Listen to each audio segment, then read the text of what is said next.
അപ്പോൾ ഗൈസ് നമ്മൾ ഇന്നത്തെ വീഡിയോ എന്ന് വെച്ചാൽ ഈവനിങ് വ്ളോഗാണ്. താഴെ കളിക്കാൻ പോകുന്നത് മാത്രമേ ഉള്ളൂ. പിന്നെ ചായ കുടിക്കുന്നത് അതിലുണ്ടാവും. എൻ്റെ കൂടെ ഉള്ള ഇതാ നമുക്ക് പോയിട്ട് മാങ്ങ വറുക്കുന്നത്. നമ്മൾ താഴെ കളിക്കാൻ പോവാണ് ഗൈസ്. അപ്പോൾ നമുക്ക് താഴെ എത്തിയിട്ട് കാണാം.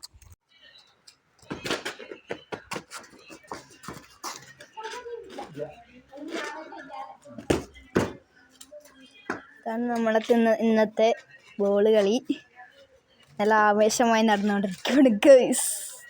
ഞാൻ കളിക്കുന്നില്ല കേട്ടോ, ഞാൻ വീഡിയോ എടുക്കുന്നത് മാത്രമാണ്. അപ്പോൾ അവിടെ ബോൾ എടുക്കാൻ വേണ്ടിയിട്ട് നോക്കുകയാണ് ഗൈസ്. അപ്പോൾ നമ്മളെ വീഡിയോയുടെ അവസാനിച്ചിരിക്കുകയാണ്. അപ്പോൾ നമ്മ ഗെയിം മാത്രമേ ഇടുന്നതെന്ന് ഒരു വീഡിയോ ഇട്ടിട്ടുണ്ടായിരുന്നു. പക്ഷേ ഇപ്പോൾ നമ്മ ഈവനിങ് വ്ളോഗിങ് ഇതാണ്. പക്ഷെ ഇത് ഈവനിങ് വ്ളോഗല്ല guys, playing game, football playing ഗെയിമാണ് ഗൈസ് ഇത്. നമുക്ക് ഇനി അടുത്ത വീഡിയോയിൽ കാണുന്നവരെ എല്ലാവർക്കും ടാറ്റാ.